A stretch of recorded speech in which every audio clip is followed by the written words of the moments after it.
Bismillahirrahmanirrahim. Wa yakhruju dikeluarkan, dikecualikan minhu dari makna sesama muslimat sapa nisaul musyrikin, wanita-wanita kaum musyrikin, min ahli zimmah, dari orang-orang zimmi, wa ghairihim, dan selain ahli zimmah. Fala yahillu mongko ora halal limra'atin mu'minatin kaduwe wong wadon kang mukminah apa sing ora halal antak sifa buka sapa mukminah syai'an ing suwiji-wiji min badaniha saking badane mukminah ora kena dibuka baina yadai imra'atin musyrikah, di depan wanita musyrikah, illa kejaba antakuna yanto ono sopo musyrikah ono iku amatan dadi budak wadon laha kaduwe mukminah, wa kariha, dan memakruhkan, tidak sampai mengharamkan,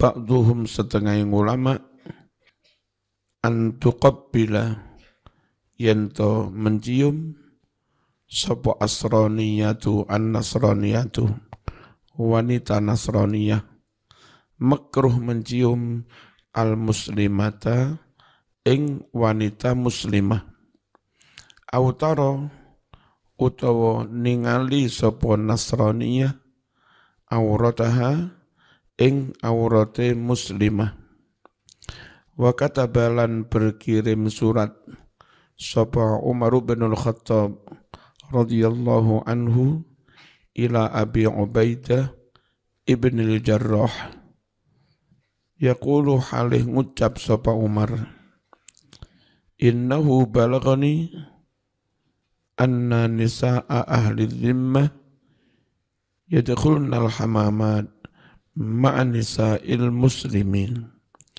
Sungguh sampai padaku berita bahwa wanita-wanita kafir zimmi ikut masuk ke kamar mandi umum bersama wanita-wanita muslim. Famna, maka cegahlah min dzalika, dari peristiwa itu. Wahul, dan halangilah olehmu dunahu, akan hal itu. Fa innahu, karena sesungguhnya la yajuzu, tidak wenang, tidak boleh antara melihat az-zimmiyatu, wanita zimmi, wanita non muslim, tidak boleh melihat irbatal muslimin, auratnya irbatal muslimah. Oh, iryata ya. Hah? Tidak boleh melihat iryatal muslimah, auratnya muslimah yang terbuka. Faqama Ubaidah wa batahal. Faqama, kemudian berdiri, inda dzalika, ketika itu, sapa Abu Ubaidah, wabtahala, dan berdoa serius sapa Abu Ubaidah, waqala, seraya berucap Abu Ubaidah, ayyuma imra'atin tadkhulul hammam min ghairi uzrin, mana ada seorang perempuan masuk kamar mandi umum tanpa ada uzur, la turidu illa an tubayyidha wajhaha, tidak punya keinginan kecuali ingin memutihkan wajahnya, ben glowing, padahal campur aurat orang lain.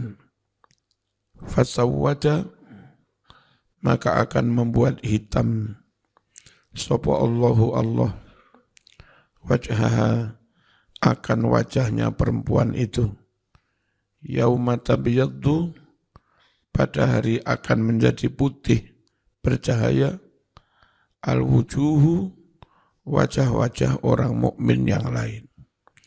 Waqala Ibnu Abbas radhiyallahu anhuma, la yahillu, tidaklah halal lil muslimah, bagi wanita muslimah. Apa yang tidak halal? Antaraha, melihat kepadanya, Yahudiyatun, wanita Yahudi, atau Nasraniyah. Kenapa enggak boleh? Li'alla tasifa, supaya tidak menceritakan sapa Nasraniyah tubuh wanita muslimah li zaujiha, kepada suaminya. Wa qala ba'duhum al-muradu biqaulihi nisaihinna, yang dimaksud firman Allah wanita-wanita mereka, itu yang dimaksud jami'un nisa, semua kaum perempuan. Fadkhulu, sehingga termasuk fidzalika, dalam pengertian nisaihinna, sapa al-muslimatu, wanita muslimah, wal kafirah, dan wanita non-muslim. Qala al-Alusi wa dhahaba al-Fakhrur Razi ila annaha kal muslimah. Berpendapat Imam Fakhrur Razi bahwa wanita kafir hukumnya sama dengan wanita muslimah, boleh saling buka kepalanya, boleh enggak usah berjilbab antara sesama wanita, termasuk wanita non muslim. Wal madhab, utawi madhab Syafi'i, iku annaha setuhuni wanita kafirah kal muslimah, kaya wanita muslimah. Wal muradu, yang dimaksud binisaihinna, dengan dhamir nisaihinna, iku jami'un nisa. Wa qaulus salaf, sedang pendapat salaf, mahmulun iku den pahami alal istihbab, sekedar sunnah, tidak wajib berhijab dengan sesama wanita meskipun non muslim. Summa qala wa hadzal qawlu arfaqu bin nasil yaum, utawi iki fatwa pendapat iku arfaqu, lebih cocok, bin nasi, kepada umat manusia, al yauma, hari ini. Fa innahu la yakadu yumkin, sungguh hampir tidak mungkin, ihtijabul muslimat, berhijabnya kaum muslimat, anil zimmiyat, dari non-muslim zimmi. Wa qala Ibnul Arabi was sahih indi, ini Ibnul Arabi mazhab Maliki, yang tadi Syafi'i. Was sahih, utawi kang bener, indi, menurut aku Maliki, iku anna dzalika, bahwa tidak berhijab sesama wanita termasuk non-muslim, iku jaizun, wenang, li jami'in nisa, bagi seluruh kaum perempuan. Tapi kok ono nisaihinna iku piye? Wa innama, sungguh alasan, ja'atako bin dhamiri, kelawan dhamir hinna, lil ittiba, kanggo manut. Karena kalimat sebelumnya kan ono hinna, bu'ulatihinna, au aba ihinna, ya nah? Maka belakang ono hinna, au nisa, ihinna, dimanutnya kalimat-kalimat itu gitu. Fa innaha ayatul dhamair, sungguh memang itu ayat yang banyak menyebut dhamir. Karena fiha, di dalam ayat ini, 25 dhamiran, satu ayat loh mas, ada 25 dhamir. Jadi ini disebut ayat dhamir. Ayat yang banyak menyebut dhamir, termasuk nisa'ihna diberi dhamir hinna. Karena fiha di dalam ayat ini khamsatun wa ishrun ono 25 apa nih dhamiran dhamiri. Lam yarau, ulama tidak melihat fil Qur'ani di dalam Al-Quran, tidak melihat nadhiran bandingan ayat yang lain laha terhadap ayat ini. Belum ada ayat lain yang membandingi ini. Satu ayat punya 25 dhamir. Faja'a, maka datanglah bihadzal dhamir nisa'ihinna lil ittiba, kanggo manut ben podo dengan kalimat-kalimat sebelumnya. Waqala al-ustad al-Maududi walladhi yajdaru bil-dhikri fi hadzal maqam anna Allah lam yaqul awin nisa.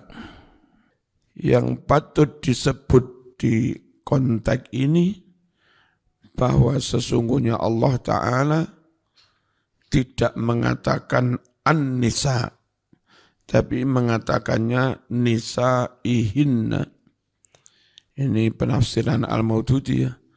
Walau annahu qala kadzalika, andai Allah berfirman an-nisa, lahalla tentu menjadi halal lil mar'atil muslimah, apa yang halal antakshifa membuka sopo muslimah aurataha auratnya, wa tuzhira dan menampakkan zinataha perhiasannya, likulli nau'in kepada setiap golongan minan nisa dari kaum perempuan, minal muslimat baik yang muslimat, wal kafirat maupun yang kafir, wassalihat wanita yang baik-baik, wal fasiqat wanita yang tidak baik. Walakinnahu ta'ala ja'a bikalimati hinna, akan tetapi Allah datang mendatangkan kalimat dhamir nisa'ihinna. Fama'naha, maka makna dari ayat nisa'ihinna annahu hatta hurriyatal mar'atil muslimah. Maknanya Allah membatasi kebebasan wanita muslimah fi izhari zinatiha, membatasi dalam menampak-nampakkan perhiasannya, ila dairatin khassah, hanya ke skup khusus, wilayah khusus, tidak boleh dibuka kepada semua perempuan. Wa amma ma huwal muradu bihadhi dairatil khassah, sedangkan apa yang dimaksud dengan wilayah khusus ini, fafihi, maka dalam hal ini khilafun, ada perbedaan pendapat, bainan nisa'u bainal fuqaha, antara para ahli fikih wal mufassirin. Taqulu mengucap, ta'ifatun satu golongan mengucapnya, innal murada biha an-nisa'ul muslimat faqat, bahwa yang dimaksud dengan boleh menampakkan aurat sesama perempuan, itu yang dimaksud kepada wanita muslimat saja. Wa hadza ma ra'ahu Ibnu Abbas, yang begini ini sesuatu yang telah menjadi pendapat Ibnu Abbas. Wa hadza utawi kang kaya mengkene iki iku ma barang ra'a yang memandang pendapat ini sopo Ibnu Abbasin wa Mujahidun wa Ibnu Jurayj fi hadhil ayat tentang ayat nisa'ihinna. Wastadallu dan mereka semua berdalil bima dengan surat kata bahu yang telah menulis surat itu sapa Umar li Abi Ubaidah kepada Abi Ubaidah ibn al-Jarrah. Wa taqulu berpendapat ta'ifatun ukhra segolongan yang lain. Berpendapatnya innal murada binisa'ihinna jami'un nisa. Bahwa yang dimaksud dhamir nisa'ihinna ya semua wanita muslim non muslim wa hadha huwa ashahul madhahib dan inilah madhab yang paling sahih indal Fakhrir Razi menurut Imam Fakhrur Razi illa annana la nakatu nafham limadha khassan nisa bil idhafah. Hanya saja kita hampir tidak paham mengapa Allah khususkan lafad an-nisa bil idhafati dengan digawe mudhaf. Mudhaf kalimatnya jadi nisa'ihinna. Kok tidak an-nisa itu? Jawabannya tadi sudah. Karena semua kalimat sebelumnya mudhaf kepada dhamir hinna.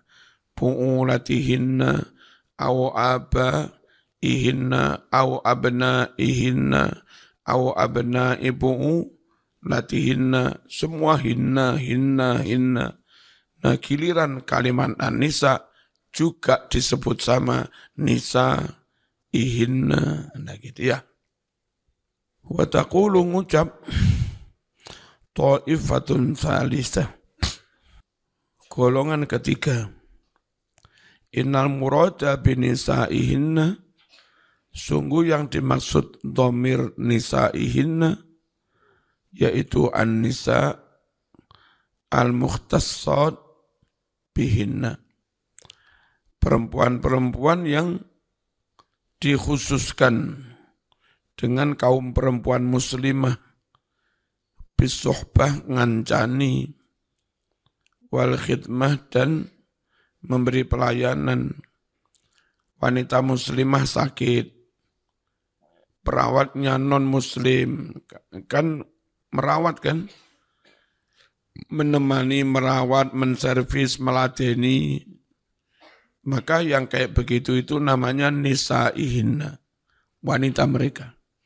Dan kepada yang begitu itu enggak harus pakai hijab, enggak harus pakai jilbab itu. Wa ta'aruf dan karena ta'aruf sudah saling mengenal, sawaun sama saja. Akunna muslimatin, apakah wanita-wanita yang melayani berteman itu sesama muslimahkah? Au ghaira musliman, atau non muslim. Wa annal gharadha minal ayati an takhruja min ta'irati an-nisa al-ajnabiyyat allati la yu'rafu syai'un an akhlaqihinna. Dan tujuan dari ayat menyebut hinna antakhruja supaya bisa dikecualikan min da'iratun nisa dari lingkup lafad an-nisa, dari lingkup perempuan. Sopo yang dikecualikan? Al-ajnabiyat, wanita-wanita lain, wanita asing, non-muslimah, allati la yu'rafu, yang mana tidak diketahui, syai'un sedikit pun, an akhlaqihinna dari akhlak karakter mereka. Kadung dibuka jangan-jangan difoto jahat, diedit-edit gambare wanita muslimah diunggah, oh ya, bahaya. Au yang belum diketahui akhlaknya, wa adabihinna belum diketahui adabnya, wa adatihinna, belum diketahui adat istiadatnya. Falaisal ibratu bil ikhtilaf ad-dini, maka yang jadi pertimbangan patokan ibrah bukan perbedaan agamanya, bal akan tetapi hiya yang menjadi ibrah, yang jadi pertimbangan adalah bil ikhtilaf al-khuluqi, perbedaan moral, ya. Khawatir wanita jelek-jelek, maaf wanita PSK, kumpul sama mbak-mbak, nanti terus dijual kepada germo-germo, ditutuni foto ini nanggone, apa nama tempat apa, pelacuran, ya.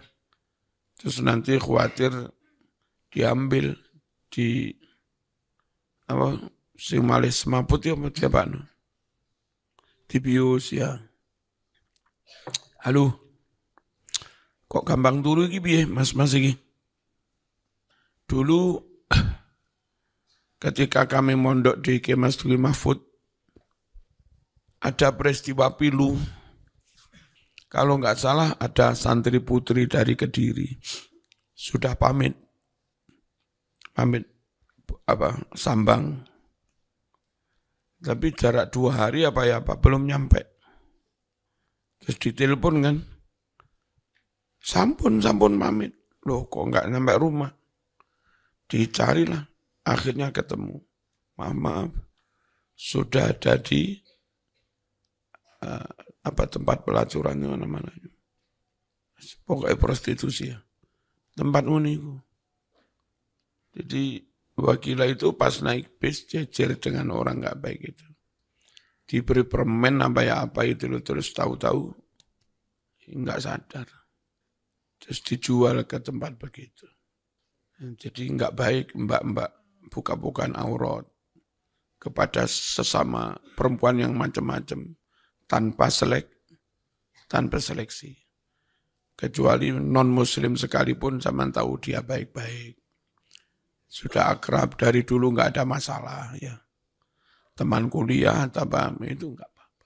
Tapi kalau yang belum diketahui baik atau nggak baik, meskipun sesama muslim, kalau bisa ojo ke susu buka-bukaan aurat, khawatir terjadi kayak begitu. Bismillahirrahmanirrahim. Yang dimaksud bukan perbedaan agama, tapi perbedaan moral. Falin nisa, maka boleh bagi kaum perempuan al-muslimat, apa sing boleh, an yudhirna, mereka menampakkan zinatahunna, aurat mereka, biduni hijabin, tanpa hijab boleh. Wala tukhraju, dan tidak perlu dikecualikan. Balik.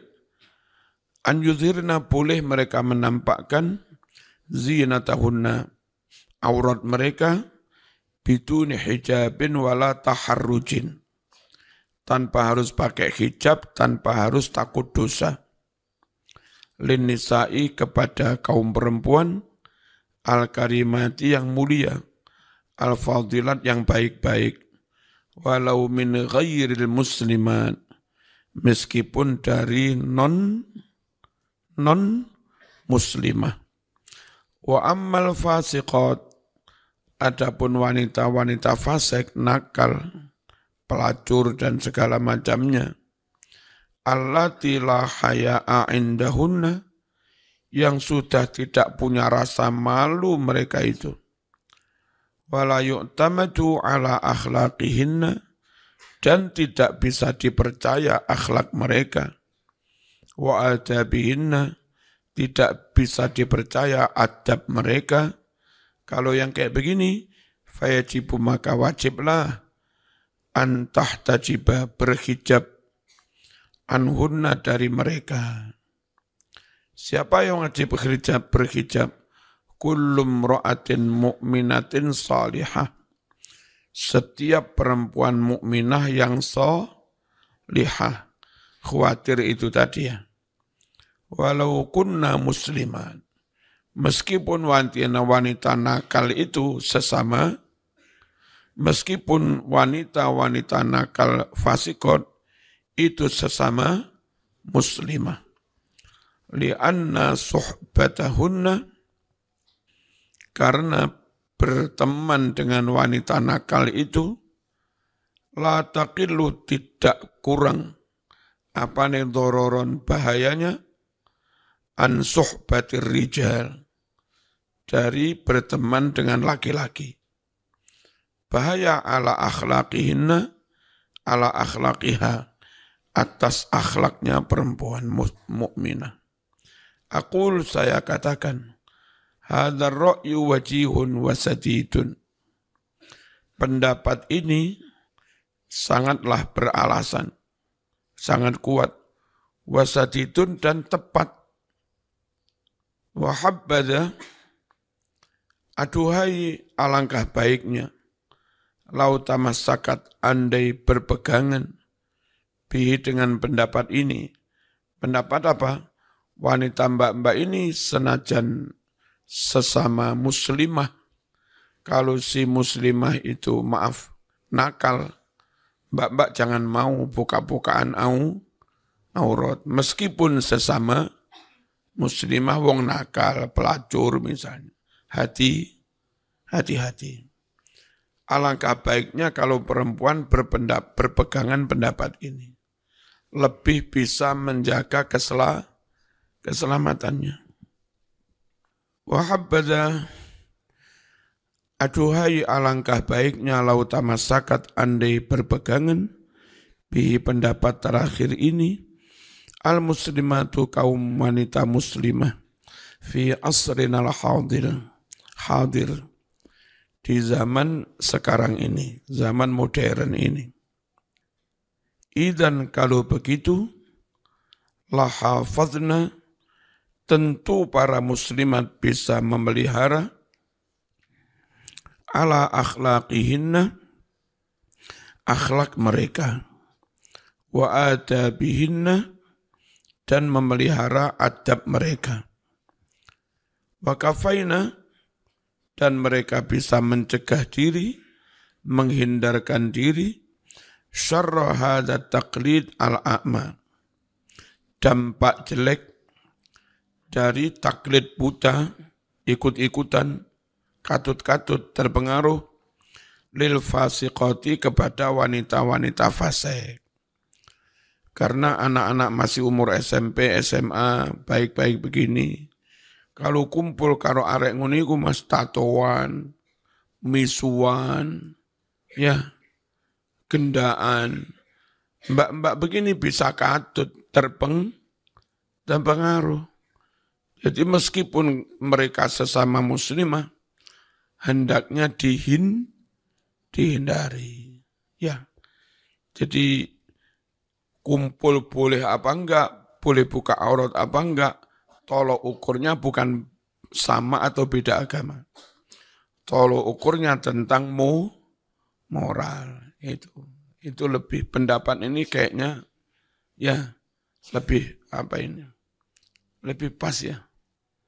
Al-fajirat, yang rusak kelakuannya, fil aziyya, mengikuti mode pakaian, wal adat, mengikuti kebiasaan wanita jelek-jelek itu, malah misu-misu. Ya enggak baik wong wedok kok misu, katut ngerokokan, suwe-suwe katut minum keras, suwe-suwe katut kena sabu. Halo, mbak-mbak kalau ngamati perempuan yang sudah ucul jadi pang di jalan yang perapatan, rusak wis, enggak mandi, pipis ya di situ, ngambune lebus gak karu-karuan. Turu ya kumpul karo, Masya Allah. Wis rusak kesehatannya, rusak kehidupannya, rusak kepribadiannya, rusak fisiknya. dan tentu suram masa depannya. Ojo sampai ikut-ikutan kayak begitu. Tak ceritani ya men.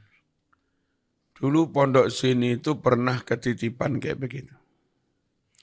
Ada seorang ustazah dari Mergosono membawa anak perempuan kelas 5 SD. Katanya itu anak terlantar itu. Enggak karu-karuan di alun-alun situ. Pergaulannya enggak karu-karuan. Dibawa ke sini itu sudah hamil. Kelas 5 SD. Oh, berarti pergaulannya kan enggak karu-karuan.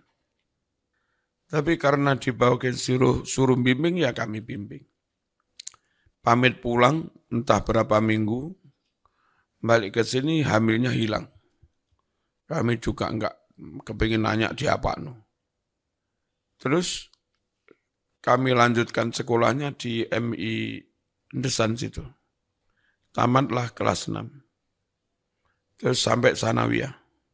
Sampai bisa ngaji Quran baik. Itu lombang rodok gede, ucul mana? Betapa sulitnya mendidik mereka yang kadung ucul. Sudah kami didik, wis iso sholat, wis iso ngaji, wis sekolah sanawiyah, ucul mana katut koncone.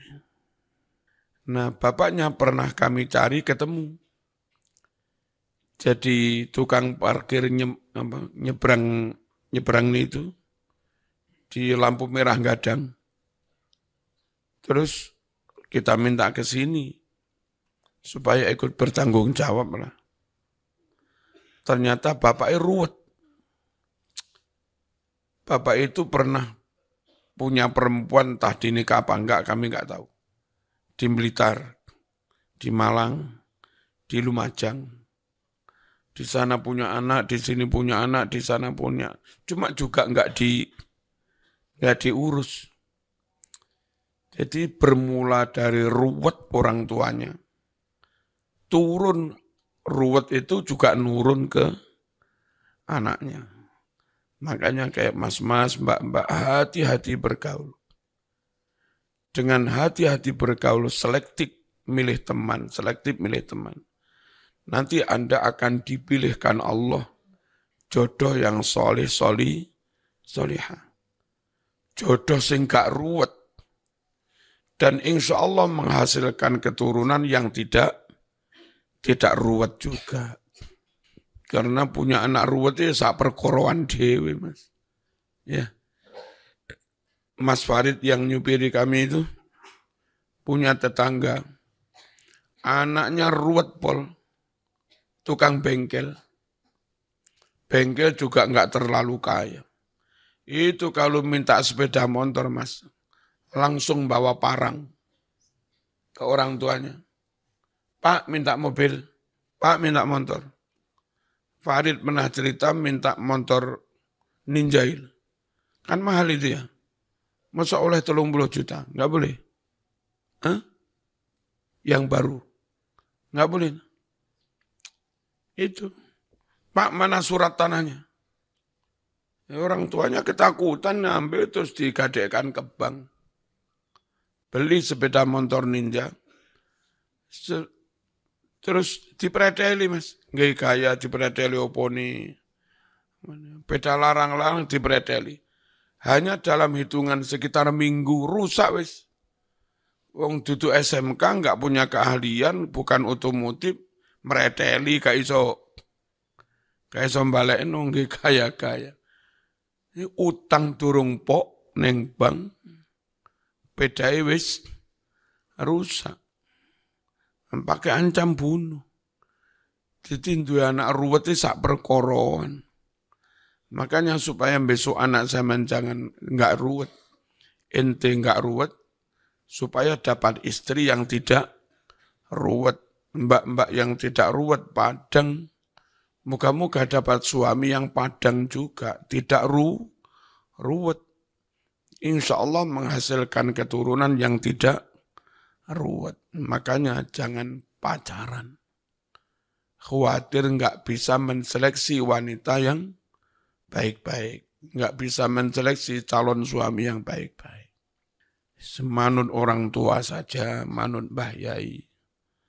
Rumusnya begini, pokoknya saya manut Abah Umi. Mau dinikahkan dengan suami ganteng boleh.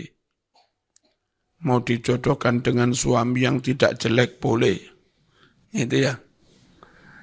Ganteng yes, tidak jelek juga yes. Itu kan enaknya manut Mbah Yai saja. Ya. Dapat jodoh mbak-mbak cantik boleh. Dijodohkan dengan mbak-mbak yang tidak jelek juga boleh. Bismillahirrahmanirrahim. Wakafaina mereka bisa menghindarkan diri hadza taqlid al-a'malil fasiqatil fajirat. Menghindarkan diri taklid buta, ikut-ikutan saja kepada perempuan-perempuan yang rusak kelakuannya. Fil aziyya, ikuti gaya berpakaian. Wal adat dan adat istiadat. Ad-dharrah yang membahayakan. Al-zamimah yang tercela. Allati ghazat yang menyerang kepada kita umat Islam. Biar dengan budaya yang jelek itu. Al-hadaratu al-muzayyafah. Peradaban palsu, yakni hadaratul gharb, peradaban barat. Berkedok peradaban modern, tapi mereka buka-bukaan aurat, pergaulan bebas, berkedok hak asasi, tapi malah rusak dah. Nah, supaya perempuan menghindarkan diri dari kayak begitu itu. Allati yusammiha alati rupane peradaban barat yusammi yang menamakan peradaban barat itu al-ba'du sebagian orang dinamakannya hadaratul qarnil isrin, peradaban abad 20. Dahulu saat kitab ini ditulis itu disebutnya peradaban abad 20. Sekarang abad 21. Wa ma hiya bihadaratin. Sungguh itu bukan peradaban, Mas. Wa innama akan tetapi hiya pergaulan bebas, minum khamr, buka-bukaan aurat. Itu qadharatun, itu kotor. Wa fajaratun, itu rusak. Wa laqad ahsana man qala al-Fatihah.